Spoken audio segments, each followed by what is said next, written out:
अगर आप एयरपोर्ट के पास रहते हैं तो उसके कई सारे फ़ायदे होते हैं और कई सारे नुकसान भी होते हैं। फ़ायदों में अगर आपको एयरपोर्ट से यात्रा करना है तो महज़ चंद मिनटों में आप पहुँच जाते हैं, लेकिन नुकसान की बात करें तो कल अहमदाबाद का जिस तरह से जो घटना घटी, ये दुनिया के सामने है कि एयरपोर्ट के नज़दीक रहने का कितने आपको नुकसान भी हो सकता है। इस वक्त हम मौजूद हैं देश की आर्थिक राजधानी मुंबई एयरपोर्ट के ठीक पास, जहाँ पे एक सोसाइटी पर हम इस वक्त मौजूद हैं और जहाँ की छत से आपको दिखाएँगे कैसे जो एयरपोर्ट है, मुंबई एयरपोर्ट का जो रनवे है, वो आपको दिखाई दे रहा है। लेकिन इस एयरपोर्ट के पास रहने वाली इमारतों में जो लोग हैं, ये क्या सोचते हैं कल जिस तरह से घटना घटी, क्या रात भर में जो इनके पास जो तस्वीर आए, क्या इनका दिल दहला है? क्या इनके पास वो अब ये सोच रहे हैं कि शायद यहाँ से निकलना चाहिए? क्या तमाम ऐसे सवाल जो हैं गूंजने लगते हैं जब आप एयरपोर्ट के पास रहते हैं और जिस तरह से वीडियो जो कल सामने आया, जिस तरह से अहमदाबाद में एक प्लेन क्रैश हो जाता है, 241 लोग जो हैं वो उनकी मौत हो जाती है। हम इन लोगों से बातचीत करते हैं कि भाई साहब ये बताइए कि आपका घर सपनों का घर होता है, एयरपोर्ट के बगल में है, बहुत सोच समझ के लिया होगा, लेकिन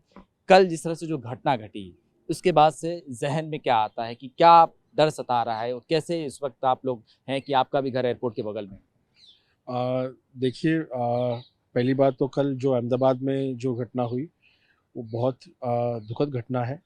जिन जिन लोगों ने इसमें अपने प्राण गंवाए, हम सब उनके साथ खड़े हैं, उनके फैमिली के साथ खड़े हैं। हम हमारी सभी प्रार्थनाएं उनके साथ हैं। जैसे आपने कहा कि मुंबई ये आर्थिक राजधानी है देश का, और हमने जब यहाँ मैं हम पहले बांद्रा में रहते थे, फिर विले पार्ले आए, ताकि एक ये था कि एयरपोर्ट के पास घर होना ये मुंबई में सबसे सुविधाजनक चीज़ है कि एयरपोर्ट आप यहाँ से 5 मिनट में आप एयरपोर्ट पहुँच जाते हो। बट यही चीज़ जो है एक एक एक समय पे जो ये हमारे लिए सुविधा थी, आज ये डर का कारण बन चुका है, जब स्पेसिफिकली जो कल हुआ है उसके कारण। इसके अनेक वजह हैं कि एक तो ये सर्विस रनवे है, तो जैसे ही मेन रनवे में मेंटेनेंस होता है, ये रनवे खोला जाता है और हमारे ठीक सर के ऊपर से फ्लाइट्स यहाँ पे लैंड होती है और टेक ऑफ होते हैं यहाँ से। तो और ये 1 किलोमीटर के दायरे के अंदर है, हम एयरपोर्ट के मेन रनवे से स्ट्रिप से। तो प्रॉब्लम ऐसा होता है कि कल की जो घटना हुई है वो मेजरली उसके कारण थे पक्षी। देखिए, यहाँ पक्षी अगर आप अभी भी सुन रहे हैं तो इतने सारे आपको पक्षियों की आवाज़ सुनाई देगी जो बॉम्बे में आप मुंबई में सुन ही नहीं सकते हो। यहाँ बहुत सारे पक्षी यहाँ उड़ते हैं, और इसकी कारण ये है कि हमारे जो बिल्डिंग है उसके पीछे सर्विस रोड है। वहाँ रोज़ अगर आप देखेंगे तो मछुआरे आके वहाँ मछलियाँ बेचेंगे, वहाँ हॉकर्स आते हैं, वहाँ फूड स्टॉल लगते हैं। तो ज़ाहिर सी बात है, जब ये सारा इनका लेफ्ट ओवर है या जब जो बचा कुचा है, ये लोग नीचे फेंक देते हैं, जहाँ कुत्ते बिल्लियाँ और उसके साथ ये पक्षी भी खाते हैं। तो आप अब विचार कीजिए कि अगर ऊपर से एक फ्लाइट उड़ रही है, ये जहाँ पे जहाँ खाना है वहाँ पक्षी आना, ये तो जाहिर सी बात है। तो अगर पक्षी यहाँ इतने होंगे और ये पक्षियाँ जब उड़ते हैं और तब वो एयरक्राफ्ट के टर्बाइंस में या प्रोपेलर में आते हैं, तो कल जो अहमदाबाद में हुआ वही घटना यहाँ पे भी हो सकता है। अब आप समझिए कि मुंबई की डेंसिटी ये अहमदाबाद से कहीं ज़्यादा है। यहाँ लोक संख्या बहुत ज़्यादा, 2 ढाई करोड़ का लोक संख्या है मुंबई में। अब समझिए यहाँ अगर कुछ होता है तो अहमदाबाद से ये 20 गुना ज़्यादा इम्पैक्ट यहाँ होगा। तो मुंबई में यहाँ ऐसा ये हादसा, we can not afford such thing. Secondly, जब जो मैंने देखा है यहाँ पे कि मैं अनेक बार फ्लाइट्स लेता हूँ, हमारे एयरपोर्ट पे है या नहीं मुझे नहीं पता, पर आप अगर यूरोप जाएंगे, यूएस जाएंगे, सारी जगह एयरपोर्ट पे सिस्टम्स लगे हैं, स्पीकर्स लगे हैं, जो वो प्रीडेटर बर्ड्स, मतलब छोटे पक्षियों से बड़े पक्षियाँ, मतलब जैसे ईगल, वल्चर, ये सारे पक्षियों की आवाज़ें वो स्पीकर्स निकालते हैं। तो क्या होता है, छोटे पक्षियों को लगता है कि यहाँ बड़े पक्षियाँ हैं जो हमें खाएंगे, इसके लिए वो दायरे में नहीं उड़ते हैं। यहाँ मैंने इतनी बार फ्लाइट्स ली है, मुझे आज तक वो आवाज़ सुनाई तो दी नहीं है। मुझे नहीं पता वेदर अपने पास वो सिस्टम है या नहीं है।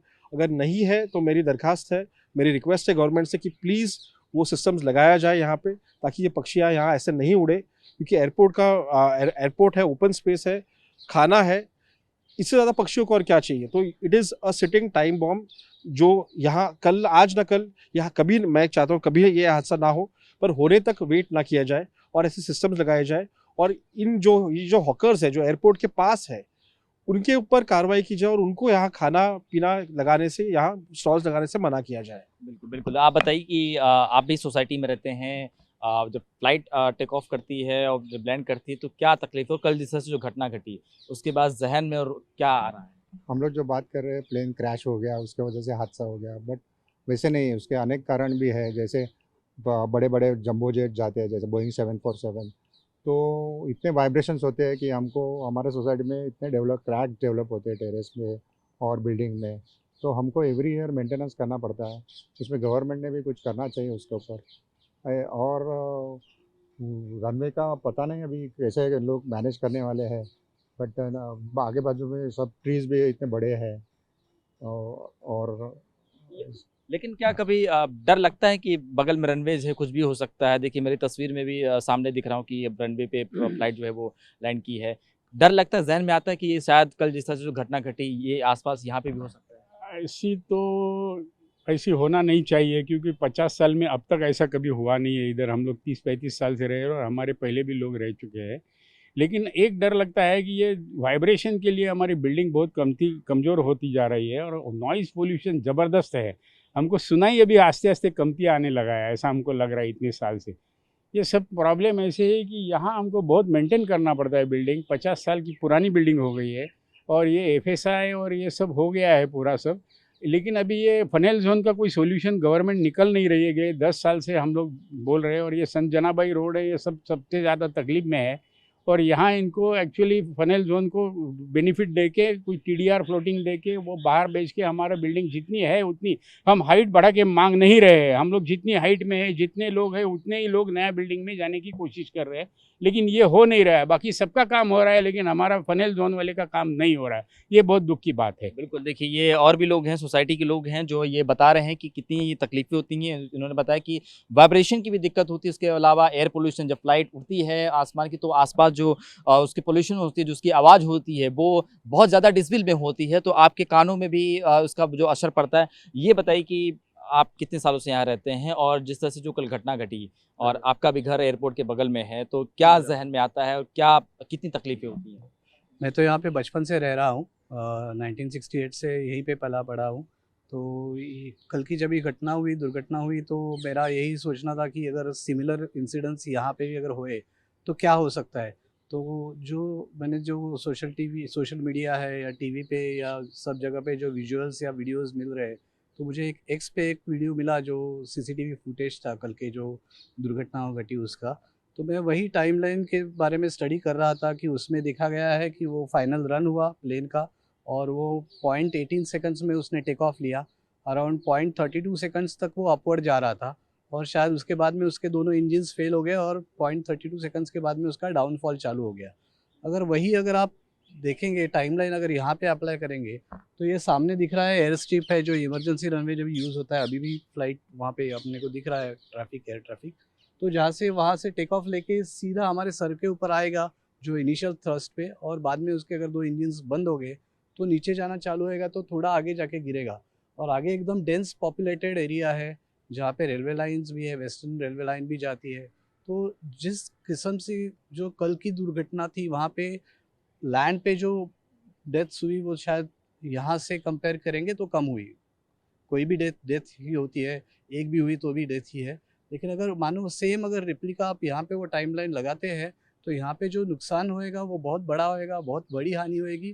तो इसलिए वो हिसाब से जिस वजह से कल का एक्सीडेंट हुआ वो आइडेंटिफाई करके आइंदा फ्यूचर में यहाँ पे बॉम्बे में वो ना हो, उसकी जिम्मेदारी गवर्नमेंट की बनती है, वो लेनी चाहिए। बिल्कुल, देखिए ज़िम्मेदारी ये सरकार की होती है, लेकिन सरकार ऐसे टाइम पे अपना पल्ला झाड़ लेती है। वो रिडंडेंट की बात तो करती है, लेकिन सिर्फ़ कागज़ों पे रह जाती है। अब आप बताइए कि आप भी सोसाइटी में रहते हैं, बगल में एयरपोर्ट है, कल जिस तरह से घटना घटी, ज़हन में क्या चल रहा है कि आपका भी घर बगल है, ऐसे अगर घटना होती है तो क्या सोच रहे हैं, कैसे अभी 25 साल से मैं यहाँ रह रहा हूँ। पहले तो हमारे बालकनी से रनवे दिखता था, इसलिए हमारे पास मेहमान भी आते थे वो देखने के लिए, रनवे देखने के लिए, टेक ऑफ लैंडिंग। लेकिन ये बहुत ही कल जो दुर्घटना हुई वो बहुत ही दर्दनाक है। तो मैं देख रहा था कल सोशल मीडिया के वीडियो पे, तो मैंने भी देखा कि यहाँ भी हमारा ये बिल्डिंग लगभग 1 किलोमीटर से अंदर है। तो यहाँ सब समझो, यहाँ दुर्घटना वो हुई, समझो कभी हुई नहीं है अभी तक, लेकिन यहाँ जो दुर्घटना हुई तो ये बिल्डिंग तो पूरी क्रैश हो जाएगी। एयर अपना फ्लाइट के वजह से ये हमारा बिल्डिंग पूरा 60 इयर्स ओल्ड है और इसको बहुत हमारा वाइब्रेशंस और इसकी वजह से रिपेयरिंग के लिए हमारा खर्चा भी बहुत होता है। तो गवर्नमेंट ने कुछ करना चाहिए। फनेल जोन है, कुछ हाइट तो नहीं चाहिए हमको, लेकिन कुछ फ्लोटिंग टीडीआर देके हमको कुछ रिलीफ देना चाहिए। बिल्कुल बिल्कुल। देखिए हाँ। ये सोसाइटी के लोग थे, श्री नवप्रभा सोसाइटी, जो मुंबई के एयरपोर्ट के ठीक बगल में है, विलेपार्ले इलाके में, जो साफ तौर पे यही कह रहे हैं कि क्या क्या दिक्कतें होती हैं, चाहे वाइब्रेशन की हो, उसके अलावा साउंड पोल्यूशन हो, उसके अलावा जो रेडिएशन है वो 1 किलोमीटर के अंदर है इनका बिल्डिंग। तो बहुत सारी मांगे की हैं, लेकिन मांगे जो है सिर्फ कागजों पे रह गई। लेकिन अब इस बिल्डिंग की इमारत में जो रहने वाले लोग हैं उनके मन में थोड़ा सा डर ये आ गया है कि शायद ऐसी घटना इस यहाँ पर ना आ पाए, और तमाम चीज़ें जो है वो मांग की है। देखना होगा कि क्या महाराष्ट्र की जो महायुति सरकार है वो क्या एयरपोर्ट के आसपास रहने वाले तमाम जो इमारतें उनको कोई सहूलियत देती है, या उनकी कोई नया नियम लाते हैं, या उनकी जो बात कही जा रही है उसमें भी कोई प्रावधान लाते हैं, ये देखना बड़ा दिलचस्प होगा। लेकिन बहरहाल जिस तरह से अहमदाबाद में जो घटना घटी, वाकई में पूरा देश जो है इस वक्त शोकाकुल है, और इस वक्त एक भय के माहौल में है कि आखिर ऐसे कैसे किसी की मौत हो जा सकती है, क्योंकि जिंदगी का कोई भरोसा नहीं होता है। कैमरामैन सुभाषित दाम के साथ शुभम पांडे, TV9 भारतवर्ष, मुंबई।